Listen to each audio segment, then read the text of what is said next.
30 जुलाई 2024। बाबा के महावाक्य। मीठे बच्चे, दुख हरता सुख करता एक बाप है। वही तुम्हारे सब दुख दूर करते हैं। मनुष्य किसी के दुख दूर कर नहीं सकते। प्रश्न: विश्व में अशांति का कारण क्या है? शांति स्थापन कैसे होगी? उत्तर: विश्व में अशांति का कारण है अनेकानेक धर्म।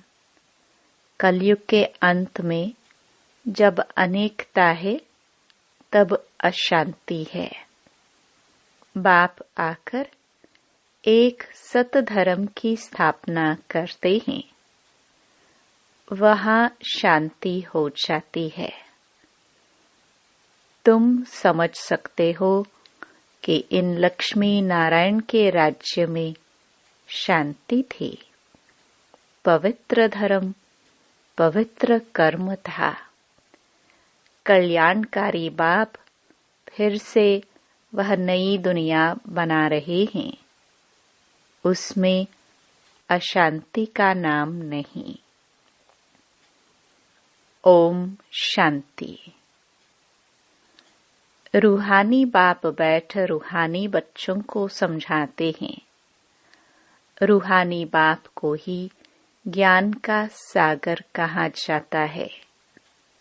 यह तो बच्चों को समझाया है।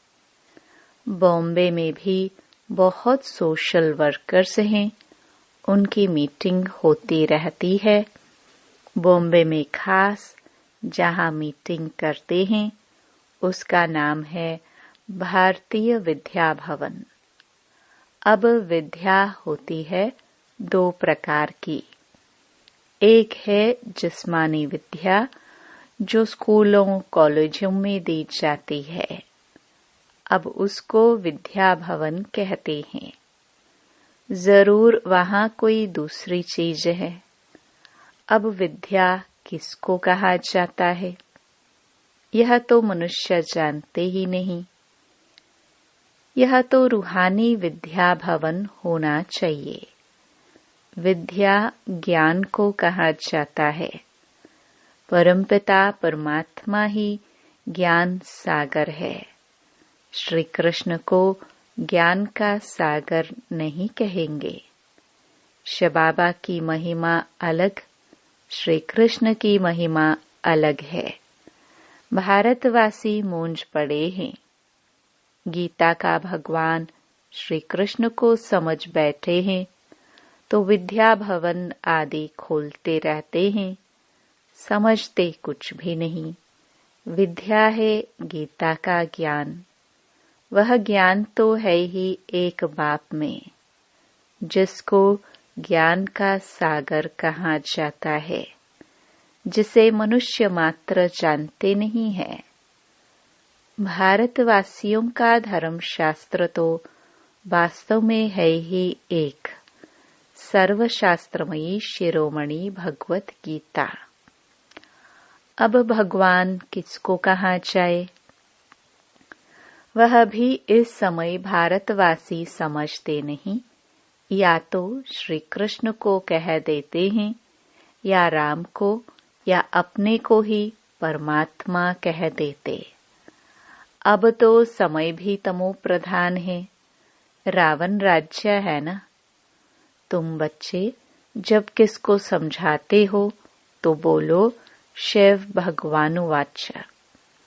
पहले तो यह समझे कि ज्ञान सागर एक ही परमपिता परमात्मा है, जिसका नाम है शिव।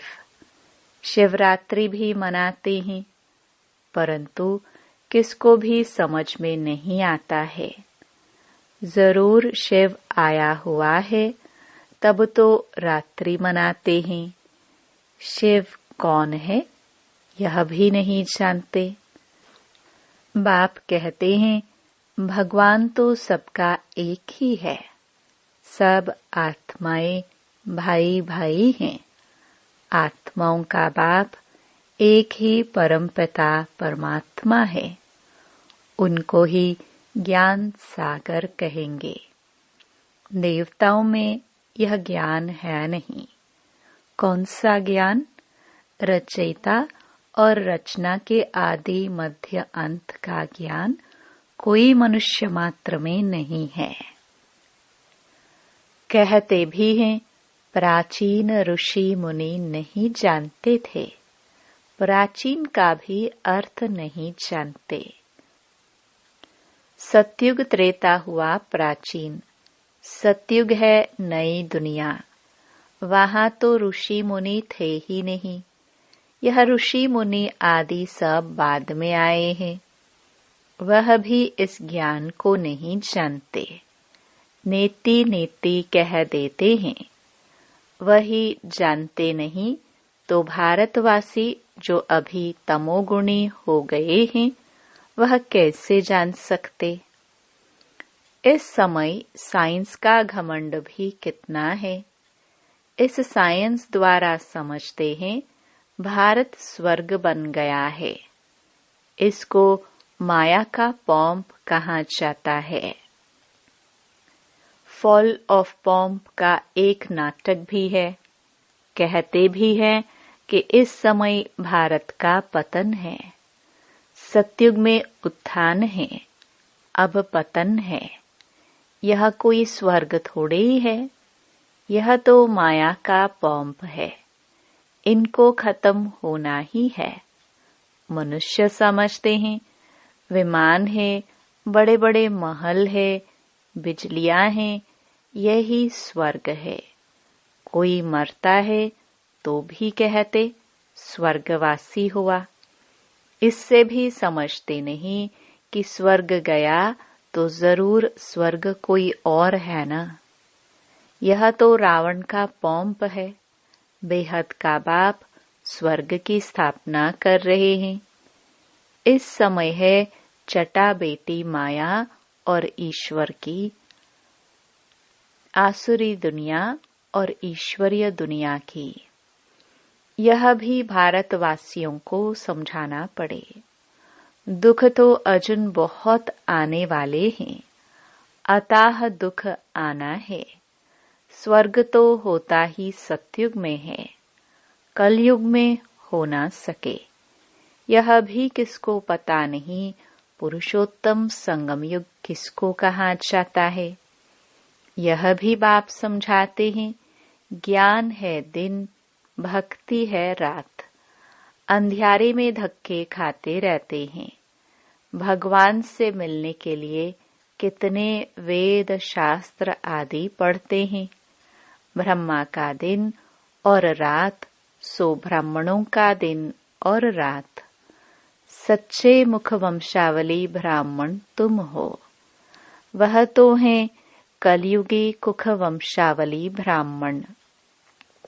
तुम हो पुरुषोत्तम संगमयुगी ब्राह्मण। यह बातें और कोई नहीं जानते। यह बातें जब समझे तब बुद्धि में आए कि हम यह क्या कर रहे हैं। भारत सतो प्रधान था, जिसको ही स्वर्ग कहा जाता है, तो जरूर यह नरक है। तब तो नरक से स्वर्ग में जाते हैं। वहां शांति भी है, सुख भी है। लक्ष्मी नारायण का राज्य है ना। तुम समझा सकते हो मनुष्यों की वृद्धि कैसे कम हो सकती है, अशांति कैसे कम हो सकती है। अशांति है ही पुरानी दुनिया कलयुग में। नई दुनिया में ही शांति होती है। स्वर्ग में शांति है ना।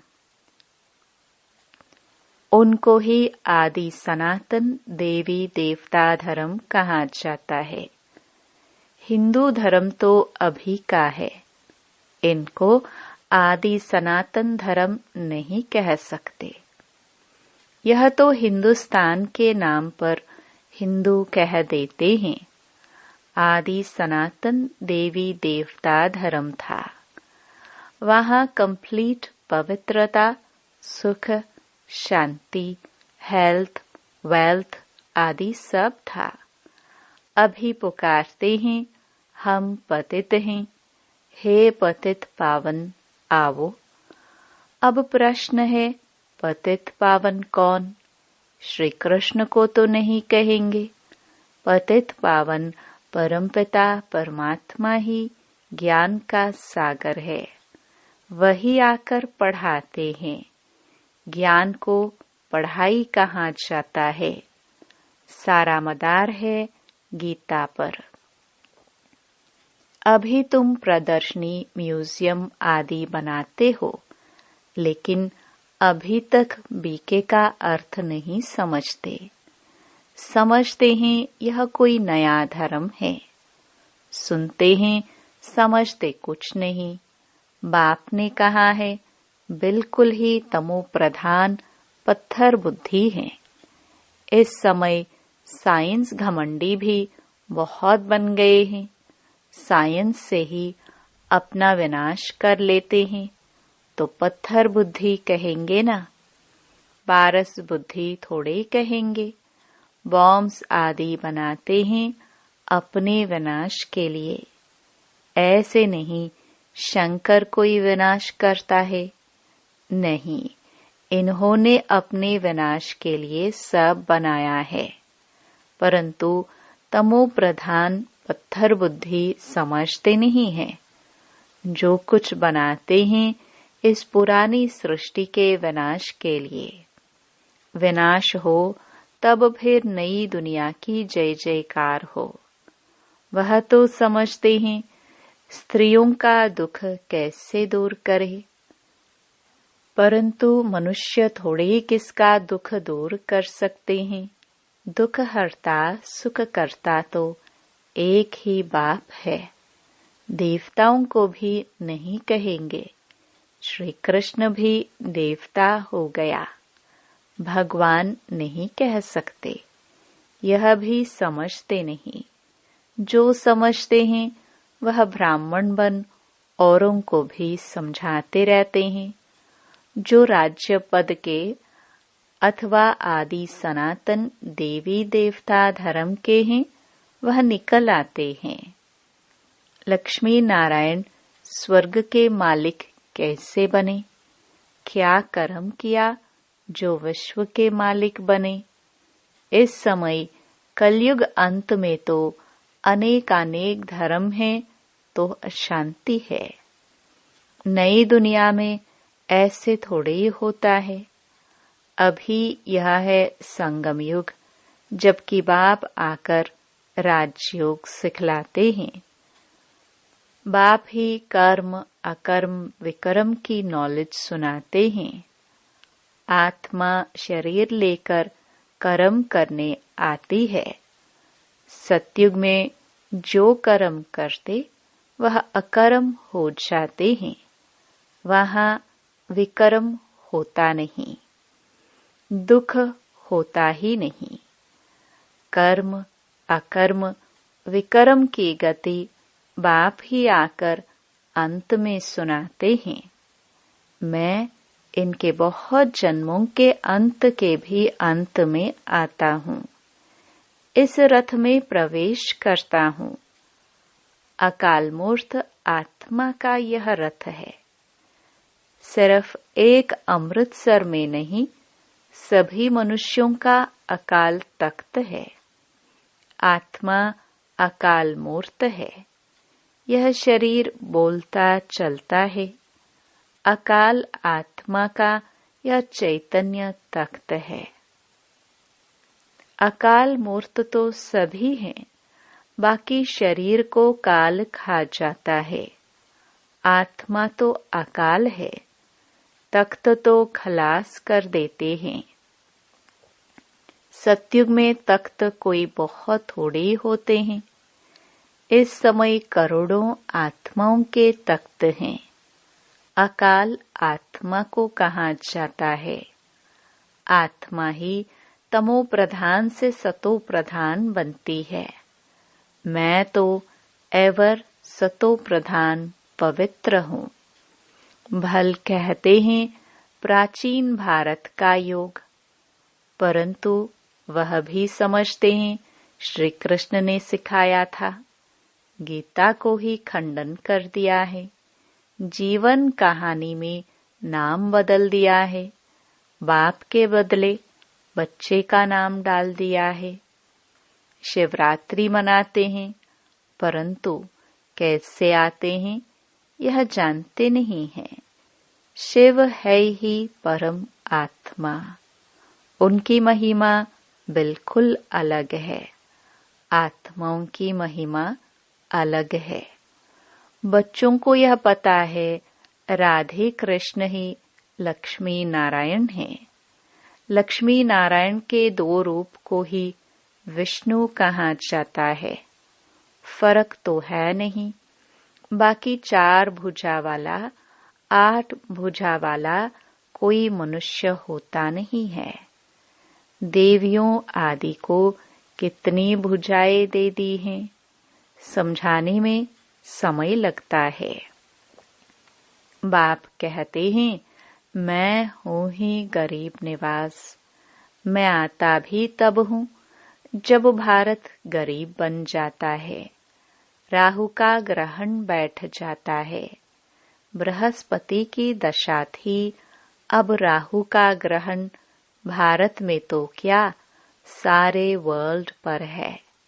इसलिए बाप फिर भारत में आते हैं, आकर नई दुनिया स्थापन करते हैं, जिसको स्वर्ग कहा जाता है।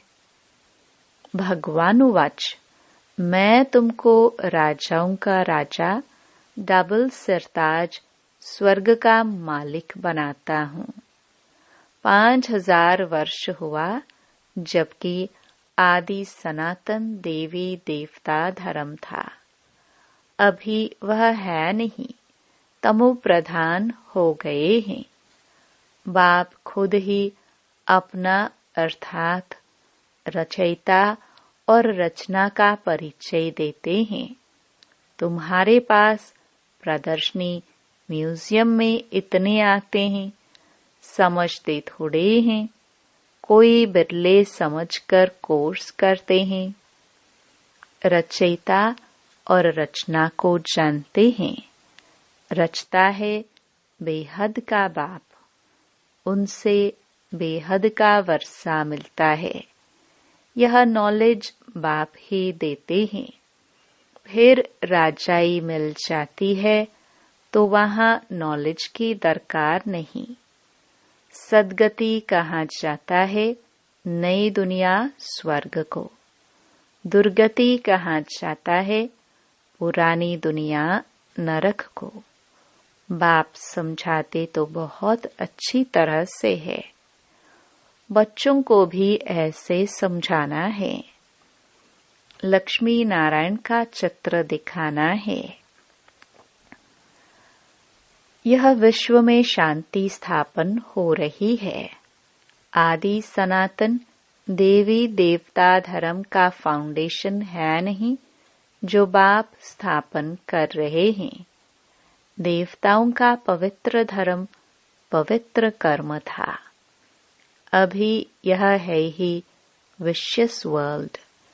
नई दुनिया को कहा जाता है वाइसलेस वर्ल्ड, शिवालय। अब समझाना पड़े तो विचारों का कुछ कल्याण हो। बाप को ही कल्याणकारी कहा जाता है। वह आते ही हैं पुरुषोत्तम संगम युग पर। कल्याणकारी युग में कल्याणकारी बाप आकर सबका कल्याण करते हैं। पुरानी दुनिया को बदल नई दुनिया स्थापन कर देते हैं। ज्ञान से सद्गति होती है। इस पर रोज टाइम लेकर समझा सकते हैं। बोलो, रचता और रचना के आदि मध्य अंत को हम ही जानते हैं। यह गीता का एपिसोड चल रहा है। जिसमें भगवान ने आकर राजयोग सिखाया है, डबल सरताज बनाया है। यह लक्ष्मी नारायण भी राजयोग से यह बने हैं। इस पुरुषोत्तम संगम युग पर बाप से राजयोग सीखते हैं। बाप हर बात कितना सहज समझाते हैं। अच्छा, मीठे मीठे सिखिलदे बच्चों प्रति माता पिता बाप दादा का याद प्यार और गुड मॉर्निंग। रूहानी बाप की रूहानी बच्चों को नमस्ते। धारणा के लिए मुख्य सार। पहला, राजयोग की पढ़ाई सोर्स ऑफ इनकम है, क्योंकि इससे ही हम राजाओं का राजा बनते हैं। यह रूहानी पढ़ाई रोज पढ़नी और पढ़ानी है। दूसरा, सदा नशा रहे कि हम ब्राह्मण बच्चे मुख वंशावली हैं।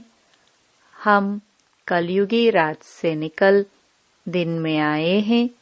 यह है कल्याणकारी पुरुषोत्तम युग। इसमें अपना और सर्व का कल्याण करना है। वरदान। हर श्रेष्ठ संकल्प को कर्म में लाने वाले मास्टर सर्वशक्तिमान भव। मास्टर सर्वशक्तिमान माना संकल्प और कर्म समान हो। अगर संकल्प बहुत श्रेष्ठ हो और कर्म संकल्प प्रमाण न हो तो मास्टर सर्वशक्तिमान नहीं कहेंगे। तो चेक करो, जो श्रेष्ठ संकल्प करते हैं वो कर्म तक आते हैं या नहीं। मास्टर सर्वशक्तिमान की निशानी है कि जो शक्ति जिस समय आवश्यक हो वो शक्ति कार्य में आए। स्थूल और सूक्ष्म सब शक्तियां इतना कंट्रोल में हो जो जिस समय जिस शक्ति की आवश्यकता हो उसे काम में लगा सके। स्लोगन। ज्ञानी तो आत्मा बच्चों में क्रोध है तो इससे बाप के नाम की ग्लानि होती है। ओम शांति।